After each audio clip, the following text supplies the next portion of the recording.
Merci beaucoup Mbote Nabino Nyoso Balandi à émission candidat favori ou candidat idéal, donc candidat favori, une magazine en ligne, une magazine de l'Union pour la démocratie et le progrès social dans le but de s'exprimer na processus électoral oyo mingi balobara ke UDPS balinga ba élection te. Cette fois-ci, Tozo démontrer que Toza vraiment prêt pour la révolution, prêt pour les élections. Toujours dans les services du parti, le Lotoroyamba, l'un de vous, un combattant, mais il est cadre du parti, c'est le combattant Marcelin Bilomba.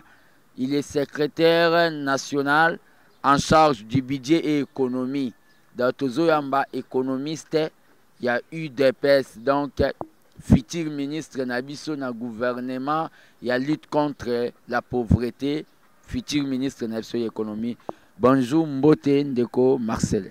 Merci Mingi Mbote Penayo na baonyo sa baladabiso na etano moke Mbote Mingi. Merci Toyambi Ndeko Nabiso Marcelin lelo na ide to meka kolobela moi muke tokotia point na o babengi programme ya président ya lutte contre la pauvreté, parce que Yangonde est tant qu'économiste, to zuye en permanence, to tikila ge tante que a se préparer net économiste misusu ba oketanga ba livre kala ya économie, mais to tout na moi commentaire na tant qu'économiste et le koni niveau ya malonga sur le plan économique où ils a programmé na programme ya lutte contre la pauvreté. Ok, merci Mingi. Mais si yo zamuta motuna nga zamuta ba réponse na lobi boy. Oyo tuningai esengeli na lobaka ngona lingala to na koloba ngona français parce que to koti makamba économie. So na ina tepa na lingala ya malamu te batu bakoyoka malamu te. Mais za makamba motuya oyo mokonza lobaka le 15 août na hôtel Béatrice oyo eningisi batu mutu ba comprendre ngote elingi loba nini makambo ya lobaki na yango na kozala à l'aise mingi pratiquement pour la question oyo na répondre na français. Est-ce que na émission na bino ezali bilingue to simplement na lingala parce que oyo tuninga ezapena na makambo ya motuya esengeli na loba na français pour na bato ba yokango malamu. Eza émission bilingue, donc loba na langue oza souple quoi. Au lobby na langue wana parce que traduire nde balobaka, traduire c'est trahir. Donc loba no na ndinga français balandi ba comprendre. Merci mingi pona oyo to loba na français na le reste to continuer na lingala parce que makambo etali économie malamu penza bato ba yoko malamu.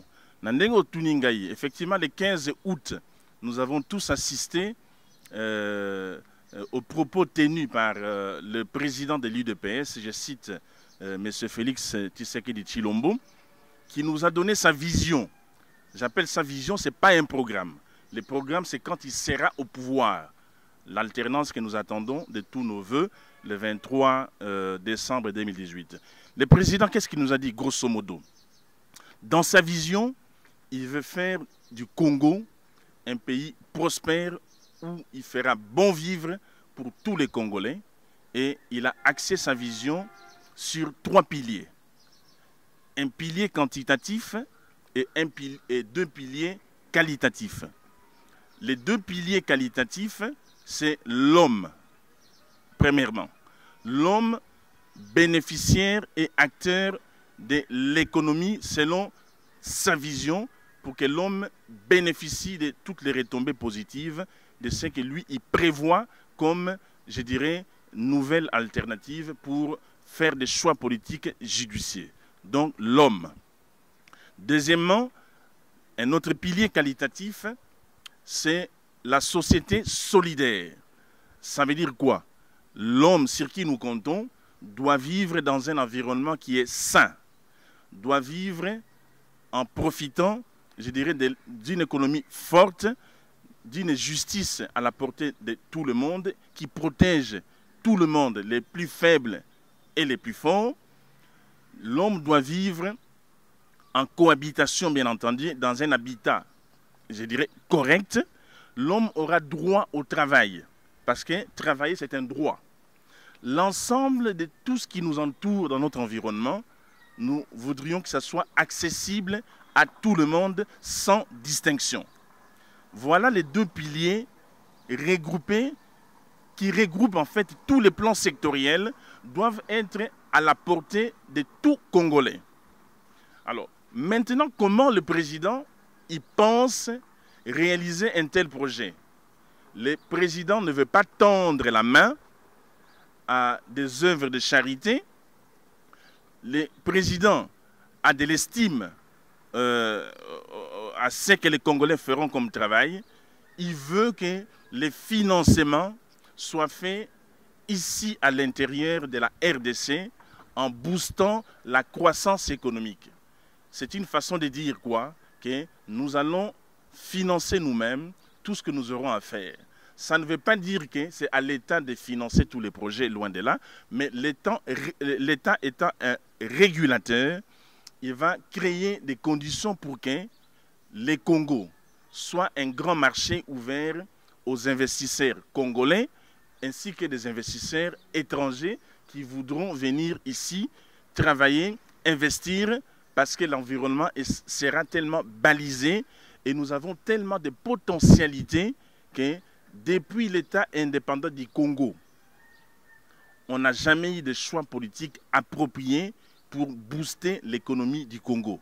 C'est pourquoi dans la vision du président Félix Tshisekedi, il table sur la croissance économique. Et cette croissance économique étant un pilier quantitatif, c'est pour tirer les deux autres piliers qualitatifs qui forment un tout pour faire de ce pays un pays merveilleux. Vous me poserez la question, comment vous pensez générer la croissance économique? C'est là où, justement, les économistes de l'UDPS, nous avons travaillé plus d'une décennie de comment nous pouvons changer les choses dans ces pays. Je ne voudrais pas embarrasser ni, je dirais, rendre des discours très, très lourds, mais nous avons vraiment réfléchi des années et des années pour vous dire que nous avons une solution qui apportera un changement vraiment, je dirais, drastique dans ces pays.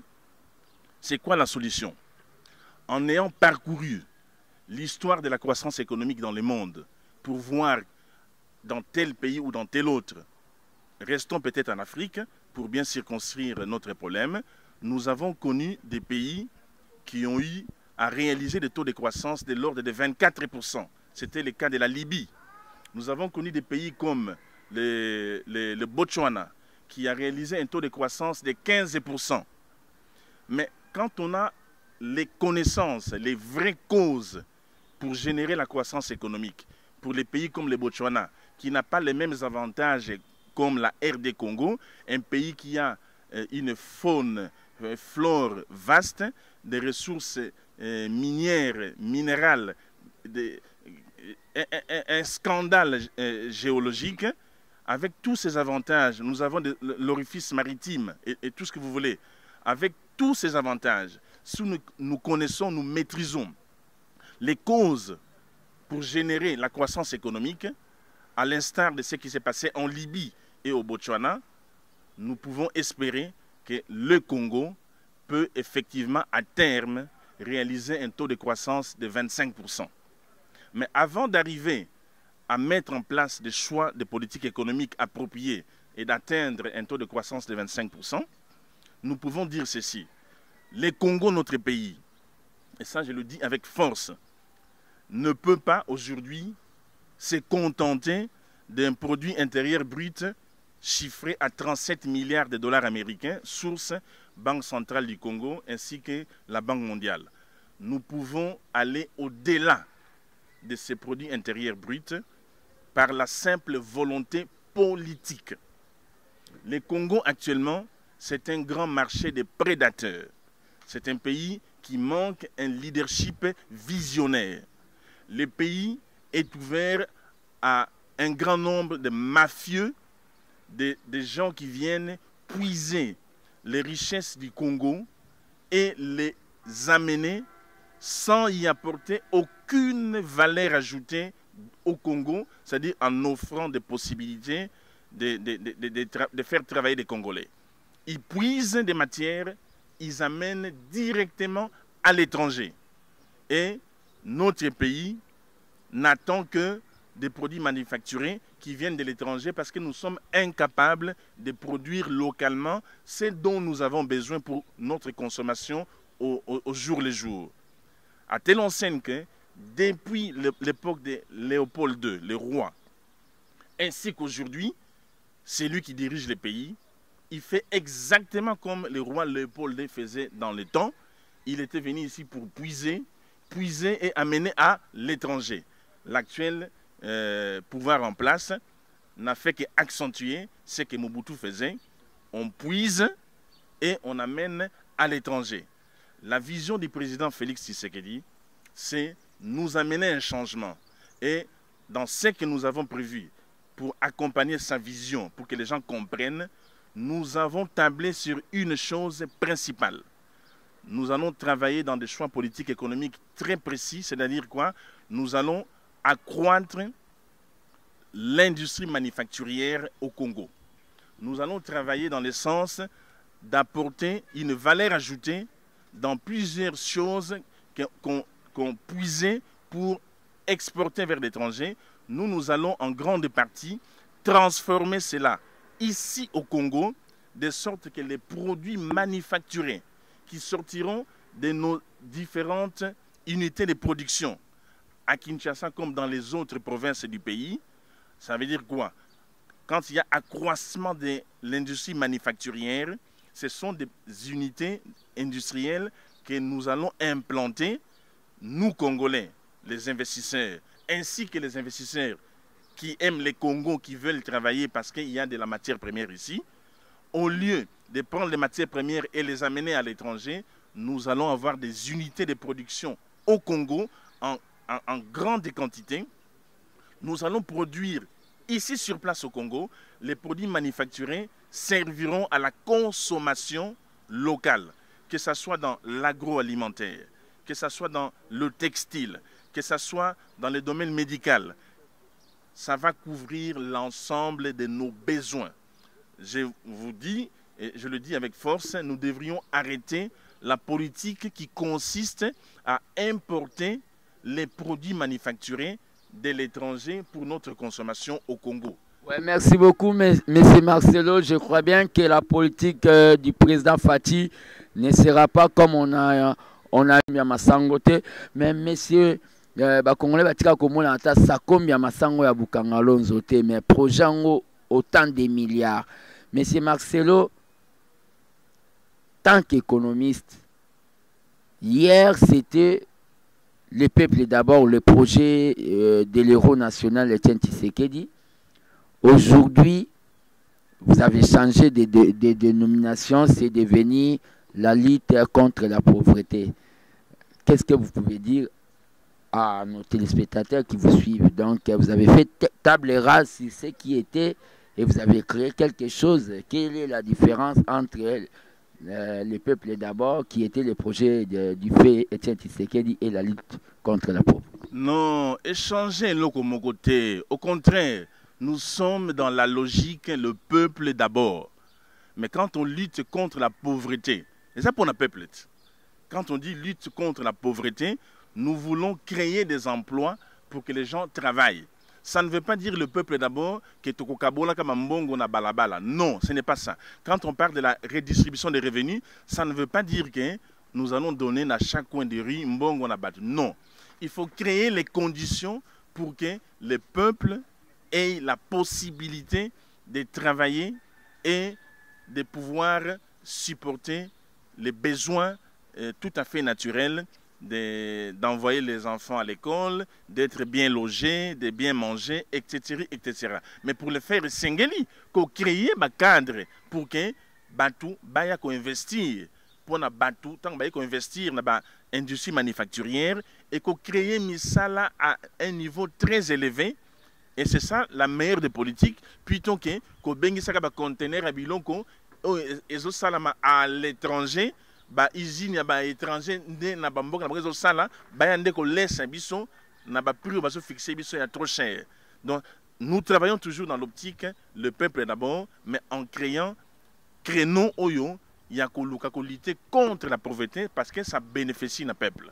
Ouais, monsieur Marcelo, question monsieur Elinga Moutou, et ça, monsieur Marcelin, question à Nezali, IDPS Bino, donc tout le biso IDPS, c'est parce que cette émission, Tozo Bombate, c'est une émission de l'UDPS, Nanou Bosalate. Nanu to salate et le nini ko assurer peuple congolais que makambo bozoloba eza démagogie et ko salama vraiment pour peuple ça yoka ba programme belé mais peuple ngo baloba nene ka komela mai eau potable ti lelo amelane ka mai ya mabulu pe na capitale là et le nini beaucoup qui ko assurer peuple que boko sala vraiment projet na bino ya lutte contre la pauvreté. Bon motuni otuninga wana nako répondre yo na ndenge mibale. IDPS na salate wana eli IDPS Union pour la démocratie et le progrès social parti na biso. Nan tozwa bokondité quoique na 2011 tozwa ki yango mais hold up électoral salike ba boya ki mokondi akota na ebonga na ye pona akamba mboko yo na 2011 na ba élection to gagnaka. Na sens wana je te réponds que oui to salate parce que ba boya ki to sala. Pona ambition tozaki nango vision tozaki nango pona ko redorer image ya mboko yo ya peuple congolais et bangisaki bato mingi yango monike nungu ekotaki toujours bokondité mais na kati ya IDPS ya li pépinière ya monene bato ya bwanya oyo basala bazana expérience ya makasi koleka ya kafu en tout cas na yete pona ko sala émission pona nga. Mais autour d'une question, je me sens obligé na loba. Nga na sala na ba société minene. Oh, na nango habité. Na sala na ba société minene. Na zaka directeur financier de la multinationale Air Afrique. Na zaka konza ba pays misato. Allemagne, Autriche, na Suisse. Bureau na ngazaki na Suisse na Genève pendant 7 ans. Na na yebi ngote. Na na habité ke na mbonko yo Transkin International toute la ville en parle. Alessi batu awa a pesi misala liboso ke ba sote mususu ya ekota wa ko sala makama mbongo ezaki initiative ya biso bana Congo mwana IDPS nana yebi yango te ouais nanya ebité c'est monsieur Marcelin Bilomba Oyazali secrétaire national à IDPS en charge ya budget et économie mais monsieur Marcelin poto ke wana motuya dans l'importance au Congolais baso landa pour baso déranger biso mingi une émission candidat favori avant to kenango le président Félix Alobe likambumo ya réconciliation président Félix Alobe li ye alingi amitia au-dessus de la loi c'est-à-dire aleka ba magistrat kalimbisa ba neti ba kabila na bato nyonso basala peuple vraiment batuba peuple bambeli na mitema donc ye alingi aya kolimbisa bato nyonso basala peuple badega na eloko bozola nango IDPS ya réconciliation bolie mbongo te yango nde po bapesa no pouvoir yango nde bolingi bolimbisa bango soko olingi kokamba mboka monene lokola Congo il faut oza na sagesse ya ebele elingi koloba te ke moto ya boma bakotika ye au nom de la réconciliation eza na makambo mosusu bayengaka na lopoto fait imprescriptible au sali eloko mabe au boma et yebani ke aboma bakanga ye azana boloko parce que abomaka to koloba te ke o parce que au nom de la réconciliation bobimisa ye parce que tolingo la réconciliation te aliko lakisake bokonzi o ya kozwa e bonga ya kozwa akozwa ngo te pona kosala vengeance na ba oyo basala kike bacha biso ba makambo ya mabe na nzela toza bokondité eza na sens wana eza pe na sens ke tozo bunda lelo oyo tozali ba opposant ebele oyo ba tche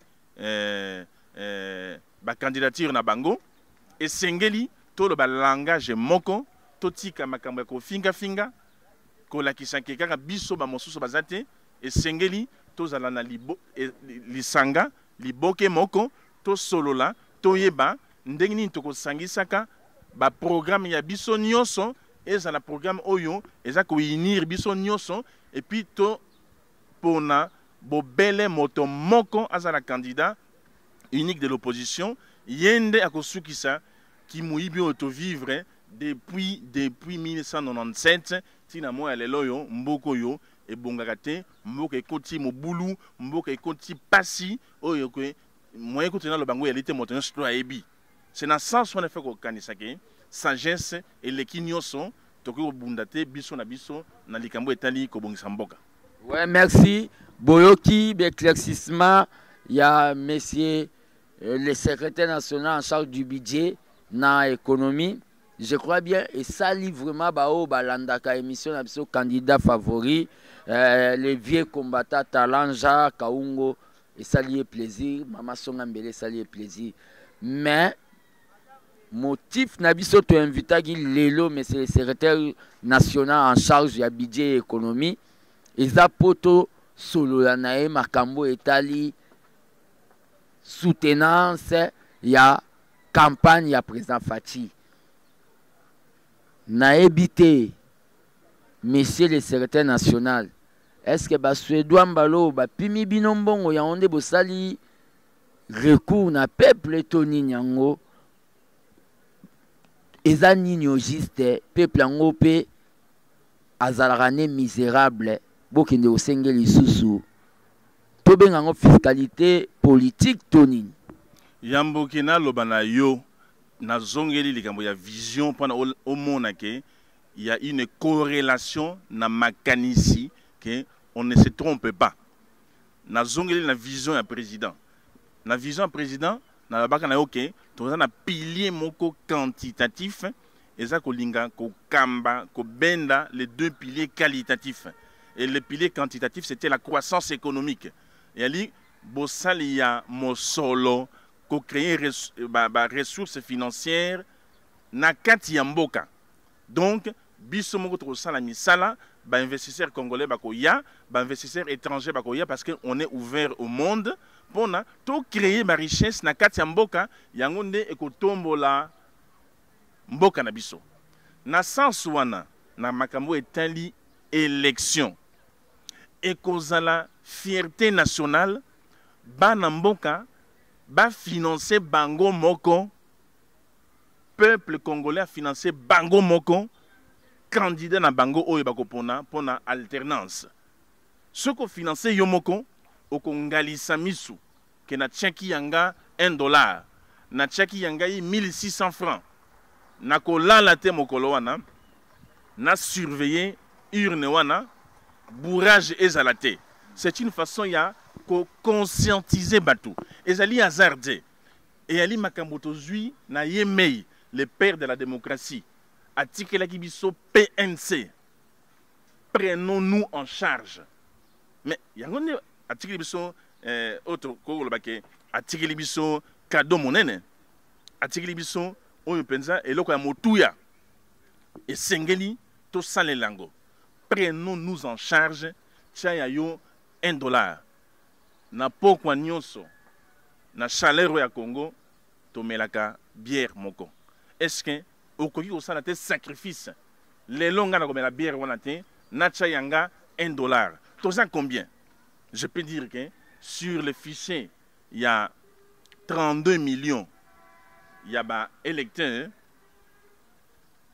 je ne me perdrai pas dans mes propos de dire que plus de la moitié ya batouana balingi changement na kati mboko yo même na kan ya batouana ya ba voisin mingi bazakuna parce que pasi eleki bakei pona ba salaire bango pe balingi changement bango pe bakotia $1 wana parce que bazali ba congolais nyonso tout alingi changement en tout cas hein, et lakisi clair polele na nyango balingi pona changement ekota ba candidat baza mingi te mingi za ba fantaisie to yebi yango baza peut-être 3 ou 4 candidats de l'opposition ba ko sangana kala mingi te ba bimisa moko alors ko senga na mutu apesa $1 yebi sangai na mokili nini okoki lelo osomba venir na yo na $1 alors que biso c'est crucial, c'est très crucial alternance autozo linga et sengi mbongo pour la campagne électorale.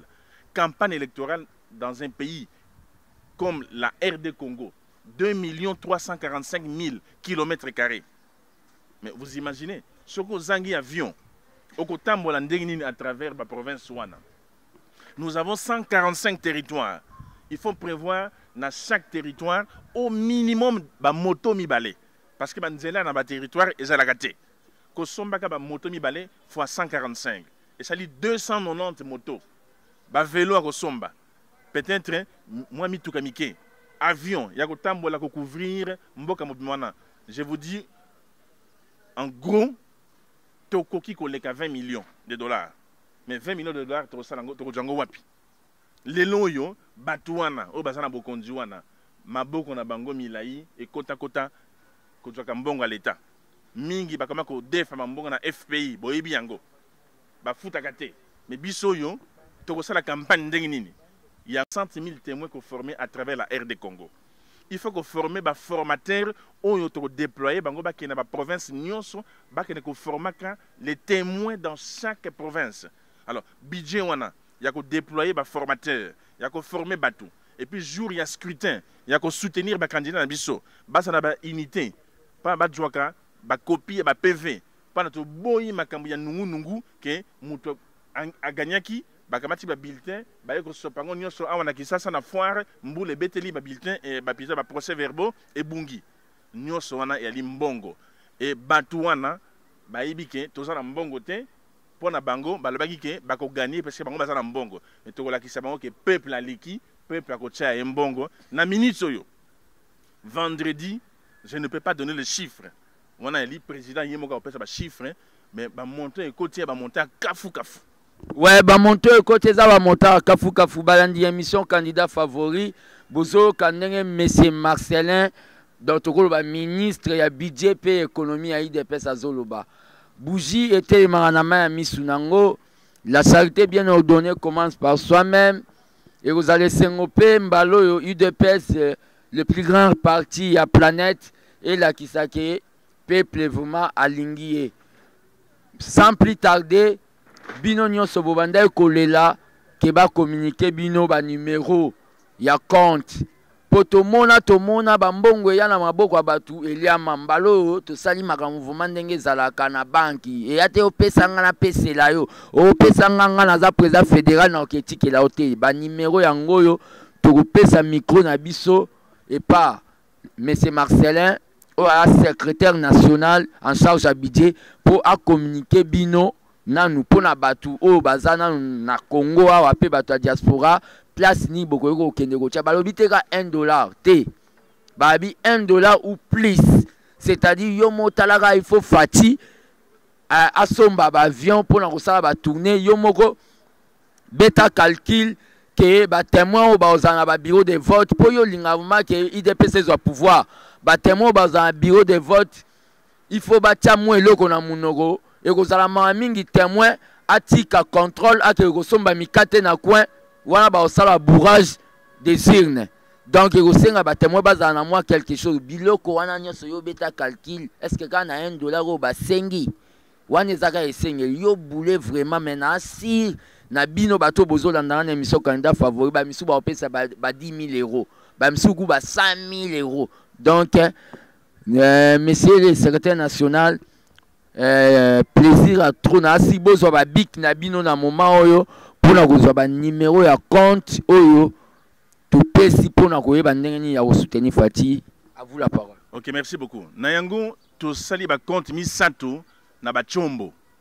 Chombo liboso et ali Vodacom oto bengaka M-Pesa. Ozala na numéro te to le bake ozanga chombo. Yo ozana na chombo te. Mais ozana makanisi ya kosalisaka IDPS ya kocha ya yo lomeya esengeli boye koyeba numéro M-Pesa ya IDPS.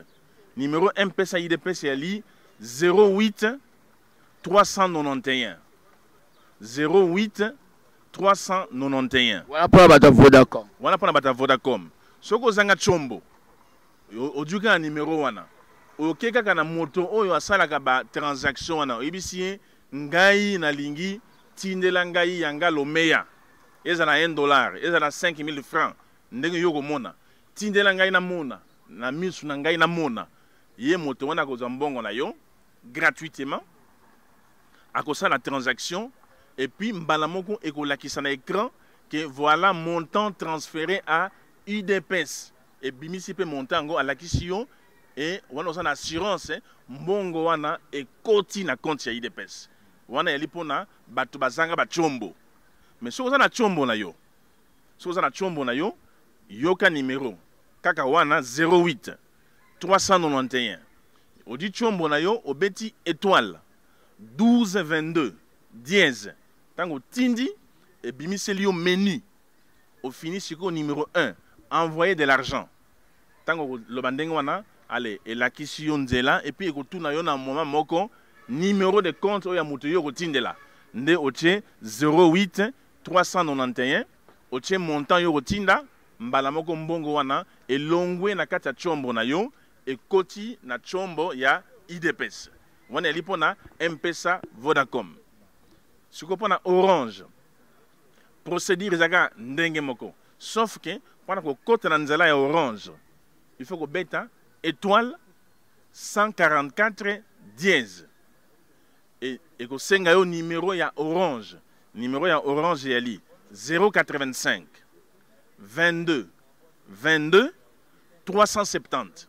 na répété 085 22 22 370 tango za na numéro ya Orange soko zanga chombo okeka na bato bazaka na ba kiosque na ba CNZT olebi tinelanga yanga mosolo oyo na IDPS ako utiliser numéro yo mbongo ekei yo soko za na chombo na yo oza pe na compte ya Orange Money tango beta étoile 144 dièse et ko sengo numéro ya compte ya IDPS o na cité sikoyo o fixer montant na yo mbongo wana ekoti mbala moko na compte ya IDPS ya misatu ya ni Airtel Money vendredi tango to saki milulu awa moi nungu ebimaka effectivement na likambo nyonso tango bozo préparer moi ba erreur zanga raté mais toujours est-il que toza na ba compte mibale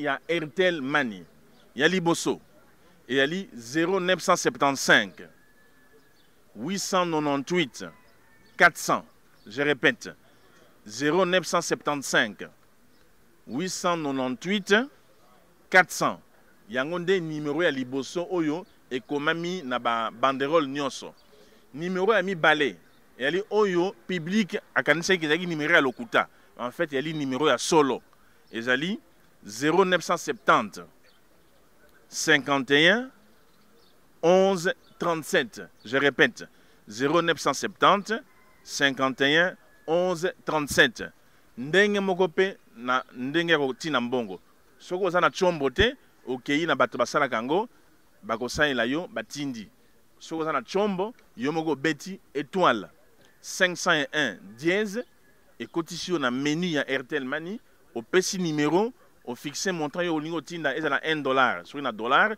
ezala 2000 francs ou 3000 mbala moko mbongo wana ekokoma na compte ya IDPS et biso tous les jours maboko pembe tous les jours toujours contrôler ba mbongo wana eza na kati ya ba compte wana ya ba téléphone soki tomoni ekoti na poko wana ngo soit bala tolongoli yango to na banque parce que batu wana to éviter mitu e bana ko sala bango pasi tanga ba mona ke ekomi ba 000 belé ba ko lala ka lisusu te baba batu wana ba jimbongo batu wana baza déjà na popularité peuple alingi bango changement mais sikoyo ba dui mbongo donc esili pona biso tous les jours to surveiller kabiloko wana tous les jours to surveiller kango to longola mbongo to zo tinda ngo na banque voilà ya ndenge wana boba numéro oyo ya Ecobank consort na habité bon très bien na pesi na ba numéro ya téléphone sikoyo toza sikoyo na finka banque de proximité oto bengaka ya pembeni oyo bakoki koya tina ndako na yo asali transaction za machine na ye et puis to na Ecobank alors il y a possibilité o nyonso alingi ko tia mbongo aza na Congo na finka aza même pas na besoin ya ko retenir numéro ya compte ya molai mingi IDPS Tshisekedi ezalika bobele moko batu wana bamekaki babimisa doublir ya ba IDPS Tshisekedi Simbate. et Simbate. Et ce que lelo na finka et ce que le biga IDPS Tshisekedi babi ah oyo mokonzi na bango comme na ye président Félix. Oyega opesi kombo oko chambongo na yo ata sako yebino numéro ya compte na mutute parce que leki molai mingi. Mais pendant ko pesa yango bataba yoka quand même numéro ya compte na finka na franc congolais. Ezali 11 61 08 00 00 13 wana compte ya franc congolais. Kaka na finka toza na compte mususu na dollar américain. Numéro yango ezali 11 61 07 00 00 10 wana nde compte ya dollar américain na finka. Alors à côté ya finka to fongoli compte mususu na Ecobank. Kuna nde sikoyo eza ba transaction ya mwa minene et puis pona bato baza na bamboka mopaya. Bato ya diaspora ebele baza ko benga tokotina ndenge nini. Tokotia na bango ngo na ba réseaux sociaux mais to fongoli ba compte misantu na Ecobank. Compte na franc congolais naza ko lobango numéro 00 10 27 31 45 80 56 01. Wana numéro na franc congolais. Mais tu as un papier, tu as un puis tu as na WhatsApp, na Facebook, na site ya UDPS. Compte dollar euro 00 10 40 31 45 80 56 02. On a compte euro na US dollar américain donc 00 10 40 31 45 80 56 01. Et naba o baza na mboka mopaya toko renseigner bango à travers WhatsApp, Facebook o ba bengi Swift. Swift elingi kolobake ozosala transfert international. Ozala na Kuala Lumpur, ozala na Kigali, ozala na Botswana. À partir de Swift, tant que tu peux Swift, na ba numéro na tangi, soko tini mbongo na yo en 3 jours maximum mbongo wana ekozala na compte na biso Ecobank awa na Kinshasa. Et je vous dis que ba compte wana est géré par une commission auto ngalissimisu moto akoyiba lomeya azalité. Azate moto akoyiba lomeya azate. Balandi émission candidat favori bouti koka ba numéro ya compte wana vraiment pona ngai ekosenga à tout moment même tokocha chaque 2 semaines après chaque 2 semaines baya ko communiquer abino ke ekomi autant pour pesa son motivation vraiment ya ko buka ba kesi pona fati mais tozana défi mo ya ko relever na makambo etali cotisation ya ko soutenir Fati. Vraiment tout l'accent na monde que toko cotiser les Fati mbongo pe toko cotiser les IDPS mbongo koleka bid mbongo toko zwa eleka budget babengi budget médiocre ya tibala to komi na suka poto clore émission na biso candidat favori na secrétaire national en charge ya budget économie monsieur Marcelin moi liloba soki ezali pe mwambote na bao bazolanda yo et ça plaisir. Merci mingi combattant pour na ko bakisa na oyo lobby soutien auto senga eza pour na président Félix Tshisekedi auto bengi intimement Fachi eza pe pour na ba candidat na biso député pour na ye président Fachi ako kamba mboko ye mokote ana besoin azala na une bonne représentation na Assemblée nationale. Et Sengelite, tous en député et belé pour na tous une majorité, attention qu'il y a une majorité relative, mais tous en député pour na tous former gouvernement. Et Sengeli aussi, na assemblée provinciale, tous en a moins contrôle na yango, yango nde ko pesa ningisa, to bimisa ba gouverneur ya ba province, to bimisa ba sénateur.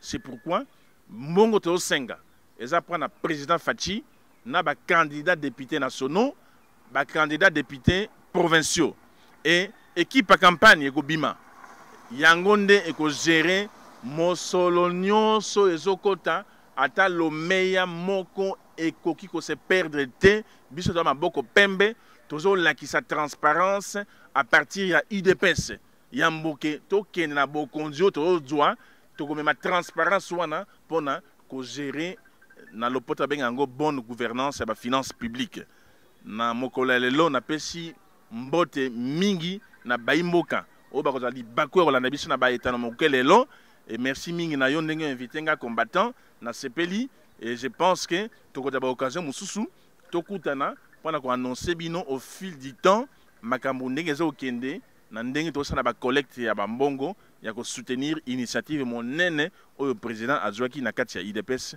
Merci mingi. Merci le monsieur le secrétaire national Marcelin biso totondi yo botondi ndengo répondre na mission na émission na biso candidat favori bozolanda biso bo sepela mais ndenge bo sepela sukaka na sepela te toza vraiment na besoin tozo créer polémique te pour président Lobai na biso to tia na se boyebi ke toza sous embargo ya bandeko na biso bazalaka na mwa ba chaîne na bango mo lokala toza na besoin ya ba matériel po to banda ko sela bino ba genre ba mission oyo na ngonga nyonso tout donc toza na besoin ya ba caméra ba lumière froide toza besoin ya ba lampe top toza besoin donc bande montage toza na besoin nango à partir ya temple de la résistance oyo to banda ko sela no masolo ya bien na cadre que vous aurez bien information vous à l'aise tout le monde en mbala sima je crois bien et vous allez mbala soukate na monsieur Marcelin akoyaka vraiment une émission spéciale pour akoka ko déchiffrer pe ko décortiquer vision ya président au babengi lutte contre la pauvreté topé sibino mbote la lutte continue le peuple gagne toujours merci.